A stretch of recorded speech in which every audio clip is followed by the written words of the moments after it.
Bonjour, je m'appelle Audrey. Je m'appelle Nola. Et je m'appelle Polo. On fait partie du lycée Potier et nous allons vous présenter notre travail en anglais dans le cadre du projet Édifice avec Mariana, notre doctorante du laboratoire SEMTI. We explore with her the structural characterization of microporous materials by solid state, nuclear magnetic resonance, NMR. We'll explain to you what is NMR and the preparation of samples.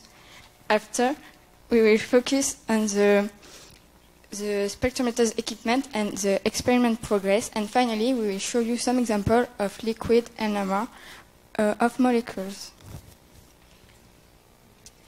We talked about nuclear magnetic resonance because when we excite the nuclei with a radiofrequency pulse, they absorb the radiation and there is a change of the orientation of the nuclear spin that rotates around the magnetic field, so the nuclei are in resonance with the radiation. The goals of this technique are to discover the structure of unknown molecules and to better understand the composition of known ones, such as covalent position of each atoms. In the solid-state NMR, the sample is analyzed inside a rotor. There are different rotor sizes, as you can see on the picture on the top right. And the first thing to do when you want to start an experiment is filling the rotor with your powder, as shown in the slide, and then the sample is placed inside a spectrometer. NMR spectrometer have now become very complex instrument capable of performing large number of sophisticated experiments. It's composed of an intense, homogeneous and stable magnetic field and a probe which enables the coil used to excite and detect the signal to be placed close to the sample. The spectrometer uses a superconducting magnet consisting of the coil of wire to generate the magnetic field. To maintain the wire in its superconducting state, the coil is inside a bath of liquid helium. Around it, there is a head shield kept at 77 Kelvin by contact with a bath of liquid nitrogen, which reduces the amount of liquid helium because it's expensive. The whole instrument is constructed in a vacuum flask to reduce the heat flow. The sample can be at the liquid temperature, so there is a room temperature region, which part of the design of the magnet called the bore tube of the magnet. To perform the experiment, first we need to place the sample in the spectrometer and do the stitching. During this, a recording is done by a computer. Finally, this gives you the possibility to record the signal as the spectra that you obtain. Now we present two examples of liquid NMR spectra. The first thing that is important to know is what the chemical shift is. The chemical shift tells us the strength of the magnetic field that the nucleus feels, and it is defined by the frequency of the resonance, expressed with a reference to a standard compound which is defined to be at 0 ppm.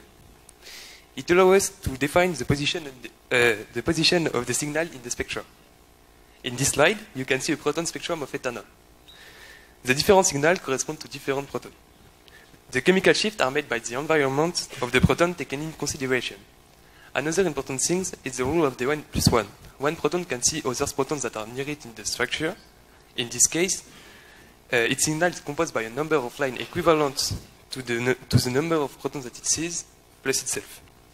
For example, in red we have hydroxyl proton, and it can see another nucleus because there is an oxygen in the middle.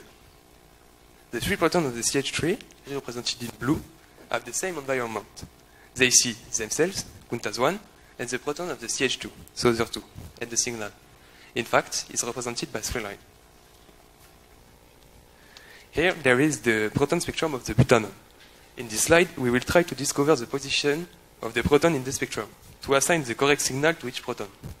The first signal on the left is probably the CH2. It's a quadruplet, it detects the triplet because it can only see the CH2. And the CH3, the single signal on the left, because it can't detect any other proton.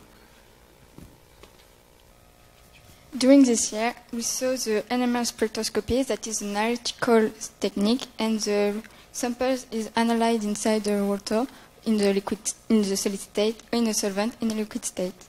We also saw that the spectrometer is a scientific instrument utilized for this analysis, and the spectra obtained allow us to find out the structure of an interest molecule.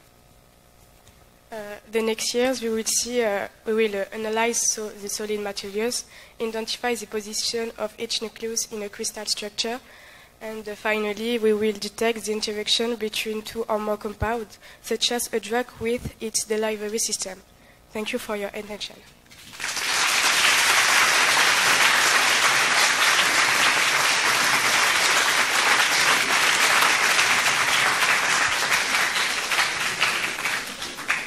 Merci. Je vais dire quelque chose en français pour être sûr que tout le monde comprenne. C'est pour moi le truc le plus fantastique d'Edifice. J'y croyais pas au début, la première année, de voir un groupe d'étudiants et d'étudiantes qui ont travaillé en anglais avec un doctorant parlant anglais. Tu es italienne peut-être. La première dont je me souviens était russe. Donc dans un anglais qui est ce qu'il est, et arrivant à communiquer au cours de l'anglais, et capable, franchement c'est un bel effort de parler anglais devant un auditoire, j'y croyais pas. Et ben ça marche, et chaque année on voit renouveler l'expérience, donc bravo. Donc, maintenant,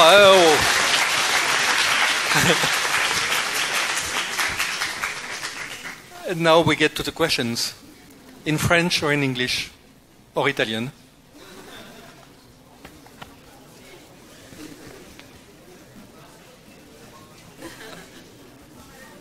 Thank you, but could you translate me in French?